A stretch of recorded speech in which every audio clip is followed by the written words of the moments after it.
Welcome to my face. I'm James St. James, and this is Transformation. Oh my God, I'm here with Katelyn Simkins. We know your work from a variety of music videos. We did Sharon's Dress to Kill was our very first one. Sharon Needles' Dress to Kill. You also did Sharon Needles' I Want to Be Amanda Lepore? Yes, with my production background with fashion shows, it all just kind of fell into place when I was looking for someone to host a sort of punk rock royalty fashion show. Who else would you want to be the queen? Sharon Needles. Sharon, of course. Of course. You've also done Alaska's video. Yes, Nails. And then you've done Adore. We did Hello, I Love You, I Adore You, and I Look Fucking Cool for Adore. So you suddenly have found yourself the de facto drag queen makeup artist of the Midwest. Yeah, who knew? What are we gonna be doing? Well, I was trying to think of something that you hadn't done before. Didn't see anything really like super 20s, pencil thin brows, like that whole era, and I love that. So it just seemed like, why not? I'm a fool for that flapper era too. It's all about the little Cupid bow lip. Right. It's about like the downward sloping eyebrows, the really thin ones, because that was the first time in history that women were plucking their eyebrows. Because they could for the first time. Women were coming into their own and doing what they really wanted to do without worrying about what men wanted. And after like World War I, they wanted to like really zhuzh things up. Exactly. It was like the Gibson girl specifically is what they were trying to rebel against. They were trying to get as far away from the Edwardian ideal as possible. And they did. And they did. They did. So I'm gonna go change into my little smock and then let's go do it. Let's do it. Oh God, yay. Yay. I guess we're just gonna start with erasing the face. Erase my face. Okay. The race to erase my face begins. Here we go. So tell me about life in the Mile High City. Well, I grew up there. Yeah. So it's kind of all I know. Wait, it is the Mile High City, isn't it? It is. It is, okay. Yeah. Is everybody stoners there now? Is like the entire Maybe that's state... why everybody's happy. You guys had the big floods last year, didn't you? Yeah. It was really terrible. I have two cousins in Denver, and one of them was like in this house in the middle of nowhere. They had to be airlifted with their helicopter, and it was him and his iguana. And they were like being like literally like airlifted up through the... That's a picture. Uh-huh. What's your baby's name? Thea. And she loves drag queens. Oh, good. She's a big fan. She got to get a lot of the toys and pink things from the Hello, I Love You video. Oh, yeah? And so Adore is her favorite person because... Oh, how much fun to have Adore as like your godmother. Right? So I'm gonna do some of the contour now. And I really like to have a cool toned contour. A lot of people use a really bronzy shade, and if you create an actual shadow on your face, the color that's underneath there, I try to go in more in that realm where it's kind of more of a ashy kind of shade. And then I'll bring the warmth in later. I think with 20s, the contouring was a little different, where it was a little more rounded, or the idea was to make your face rounder. The whole modern idea of contouring probably wasn't in play at that time. No, I don't know if they contoured at all, to be honest. Like, I think they kind of would do one uniform color and then put that rouge on there. It's funny because I don't even think until the 21st century that people started getting as contour crazy. Right.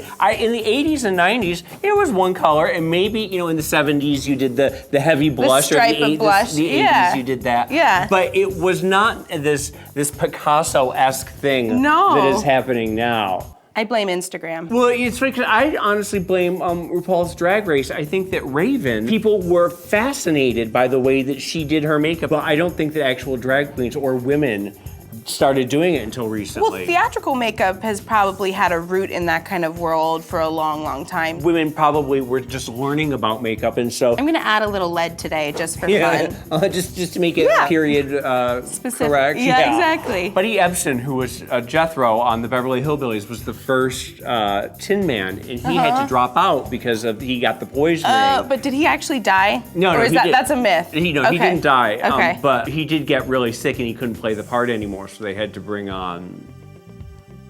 Don't look at me. I'm not gonna be able to pull that name out of my head. Now I'm gonna go back in with my powders and really put in the contour because we just kind of buffed it in there. So do you ever play with makeup on yourself anymore?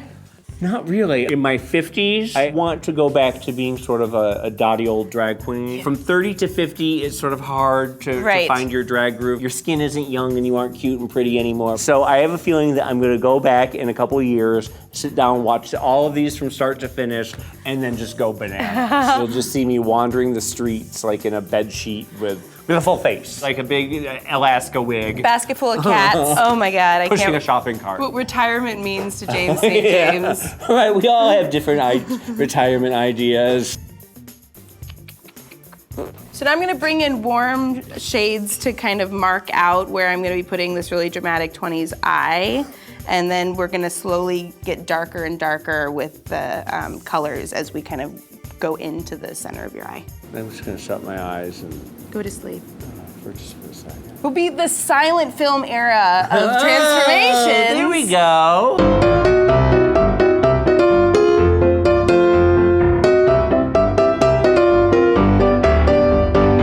Where are we now? What are we doing? We're kind of building in that sort of sad, slopey shape that they like to have. So the brow will kind of follow with that, but it's a really like heavy inside socket, really deep set. Well, it's interesting because I was doing a little research about 20s makeup before. A lot of that was because there was a big Tutankhamun. They had just discovered King Tut in the 20s, and that's how the whole Art Deco thing came about, was because everyone was doing this Egyptian thing, and that translated into the makeup. And then did you hear the recent news about King Tut and the mask that was poorly... Did you hear about that? The little chin beard thing that they have snapped off, and they just took crazy glue, was it? Or like eyelash adhesive, or like bubble gum or something, and stuck it back on and hoped that nobody would notice. They just hired the first person that walked by. Literally, it was like the museum guard was like, do you have any gum on you? This is a super highly pigmented gold. That is a really beautiful gold. A little goes a long way with this stuff.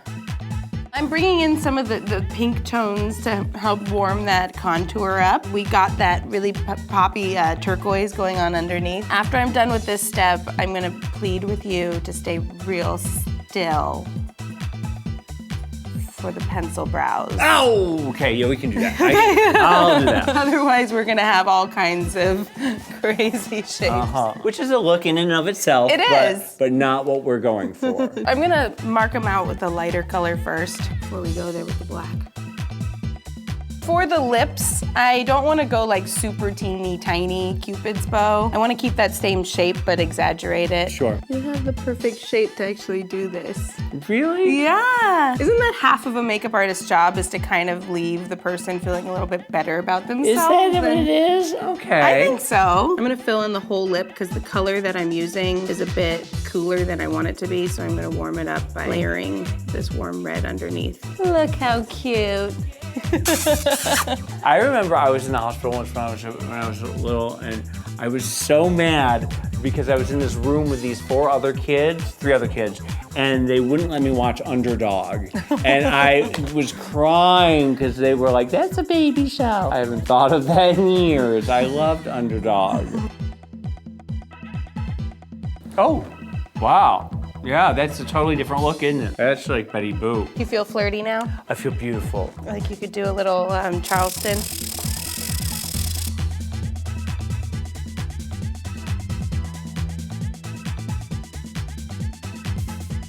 I'm gonna go change into my little dress and we'll put the wig on, and then we'll go do our transformation. Oh my God!